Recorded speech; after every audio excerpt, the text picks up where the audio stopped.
দি exorcist নামটা শুনলেই কেমন একটা গা ছমছম করে ওঠে, তাই না? এটা কিন্তু শুধু একটা সিনেমা নয়, এটা ইতিহাসের অন্যতম বিখ্যাত একটা ভৌতিক গল্প। তো চলুন আজ আমরা এই গল্পের পেছনের আসল সত্যটা খুঁজে বের করি। সত্যি বলতে বিশ্বের সবচেয়ে ভয়ঙ্কর সিনেমার তালিকা করলে দি এক্সরসিস্টের নামটা একদম ওপরের দিকেই থাকবে। এটা শুধু একটা সিনেমা ছিল না, মানে এটা একটা কালচারাল ফেনোমেনন হয়ে দাঁড়িয়েছিল। লক্ষ লক্ষ মানুষ এটা দেখে ভয় পেয়েছে, রাতের ঘুম হারাম করেছে, আর সেই খ্যাতি কিন্তু আজও একটুও কমেনি। কিন্তু এখানেই গল্পের আসল টুইস্টটা লুকিয়ে আছে। আমরা সবাই তো সিনেমার ওই ১৩ বছরের মেয়েটার কথাই জানি, তাই না? আচ্ছা, কি হবে যদি বলা হয় সিনেমার ওই মেয়েটা আসলে একটা ছেলে ছিল?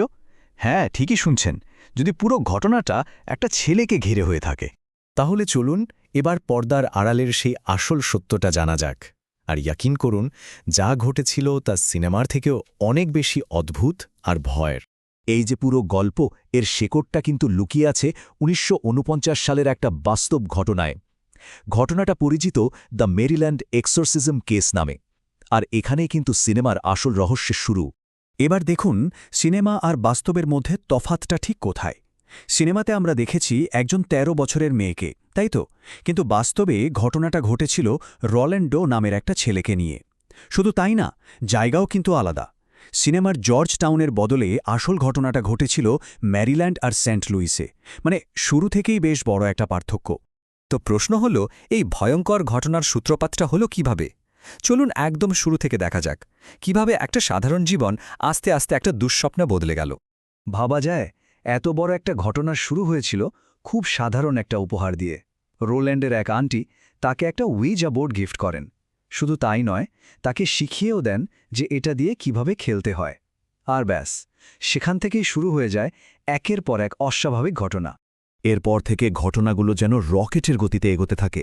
দেখুন, ১৫ই জানুয়ারি হঠাৎ করেই প্রতি রাতে বাড়িতে টপ টপ করে জল পড়ার শব্দ শুরু হয়। এর ঠিক ১১ দিন পর ২৬শে জানুয়ারি সেই আন্টি যিনি ভিজা বোর্ডটা দিয়েছিলেন তিনি রহস্যজনকভাবে মারা যান। এরপর মাসটা শেষ হতে না হতেই বাড়িতে অদ্ভুত সব পায়ের আওয়াজ, দেয়ালে থাকা ঈশ্বরের ছবিটা নিজে থেকেই কাঁপতে শুরু করে। ফেব্রুয়ারির শুরুতে তো অবস্থা আরও খারাপ। রোল্যান্ডের বিছানাটা নিজে থেকেই ভয়ঙ্করভাবে কাঁপতে শুরু করে। আর সবকিছুর ওপর ২৬শে ফেব্রুয়ারি দেখা গেল ছেলেটার শরীরে কোনো কারণ ছাড়াই আঁচড়ের দাগ। বুঝতেই পারছেন, পরিবারটা তখন একেবারে দিশেহারা। সব আশা যখন শেষ, তখন তারা সাহায্যের জন্য মরিয়া হয়ে ওঠে। আর এখান থেকেই শুরু হয় সেই ভয়ঙ্কর আধ্যাত্মিক লড়াই, শয়তানের সঙ্গে যুদ্ধ। আর কোনো উপায় না দেখে রোল্যান্ডের পরিবার শেষ পর্যন্ত দুজন ক্যাথলিক যাজকের কাছে সাহায্য চাইতে যায়, ফাদার উইলিয়াম বাউডেন আর ফাদার রেমন্ড বিশপ। ফাদার বাউডেনের এইসব ব্যাপারে প্রায় ২৬ বছরের অভিজ্ঞতা ছিল।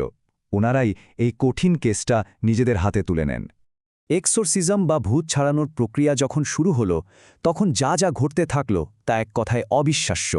যারা সেদিন সেখানে ছিলেন তাদের মতে ছেলেটা নাকি শূন্যে ভেসে উঠত, অদ্ভুত কার্কাশ গলায় এমন সব ভাষায় কথা বলতো যা ওর জানারই কথা না।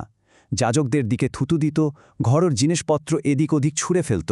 এমনকি ওর শরীরে এতটাই শক্তি চলে আসত যে একবার নাকি একজন যাজকের নাকও ভেঙে দিয়েছিল। এই লড়াই যখন চলছে, ঠিক তার মাঝখানেই একদিন রোল্যান্ড একটা কাগজ আর কলম চাইল, আর তাতে যা লেখা হলো সেটা দেখে তো যাজকদেরও শিরদাঁড়া দিয়ে ঠান্ডা স্রোত বয়ে গেল। এটা ছিল একটা সরাসরি চ্যালেঞ্জ। মাত্র ১০ দিন, ভাবুন একবার, যাজকদের হাতে সময় ছিল মাত্র ১০টা দিন।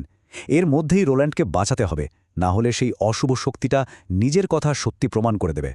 চাপটা যে কী পরিমাণ ছিল সেটা হয়তো আমরা আন্দাজও করতে পারব না। এরপর এলো সেই ফাইনাল দিন, ১০ম দিন। যাজকরা যখন একটা বিশেষ প্রক্রিয়ার মধ্যে দিয়ে যাচ্ছিলেন, ঠিক তখনই ঘটল এক অবাক করা ঘটনা। হঠাৎ করে পুরো হাসপাতালে একটা প্রচণ্ড বিস্ফোরণের মতো শব্দ হলো, আর সব কিছু শেষ। যখন সব শান্ত হলো, দেখা গেল রোল্যান্ড একদম স্বাভাবিক। সে শুধু বলেছিল ও চলে গেছে।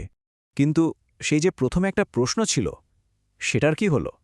আসল ঘটনাটা যদি একটা ছেলেকেই নিয়ে হয়, তাহলে সিনেমায় কেন একটা মেয়ের গল্প দেখানো হলো? এই পরিচয়ের রহস্যটা কি? হ্যাঁ, ঠিক এই প্রশ্নটাই। সিনেমার জন্য ছেলেটার পরিচয় কেন বদলে ফেলা হলো? এর পেছনে কিন্তু একটা খুব গুরুত্বপূর্ণ আর মানসিক কারণ ছিল। আসল কারণটা ছিল রোল্যান্ডকে বাঁচানো, মানে তার ভবিষ্যৎ জীবনটাকে বাঁচানো। যাজকরা আর সিনেমার নির্মাতারা সবাই চেয়েছিলেন যে এই ভয়ঙ্কর অভিজ্ঞতার পর ছেলেটা যেন একটা স্বাভাবিক জীবন কাটাতে পারে। ভাবুন, ওর আসল পরিচয়টা যদি সবাই জেনে যেত, তাহলে তো সারা জীবন ওকে এই ঘটনাটা তাড়া করে বেড়াত।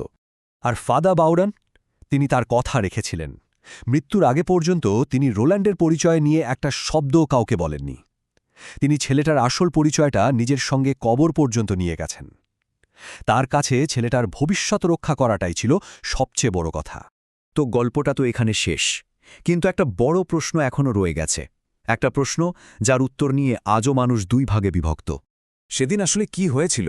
একদিকে একটা থিওরি বলছে এটা সত্যিই শয়তানের ভর করার ঘটনা ছিল, মানে একটা অশুভ শক্তি একটা বাচ্চার শরীর আর আত্মাকে দখল করে নিয়েছিল। আবার অন্যদিকে আরেকটা থিওরি বলছে এটা আসলে একটা মারাত্মক মানসিক অসুস্থতা ছিল, এমন একটা রোগ যা তখনকার দিনের ডাক্তাররা হয়তো চিনতেই পারেনি। তাহলে কোনটা সত্যি? এটা কি সত্যি শয়তানের ভর ছিল, নাকি কোনো জটিল মানসিক রোগ, অথবা পুরোটাই একটা সাজানো নাটক? মেরিল্যান্ডের সেই বাড়িতে সেদিন ঠিক কী ঘটেছিল তার আসল সত্যিটা হয়তো রোল্যান্ড ডো ছাড়া আর কেউই জানে না।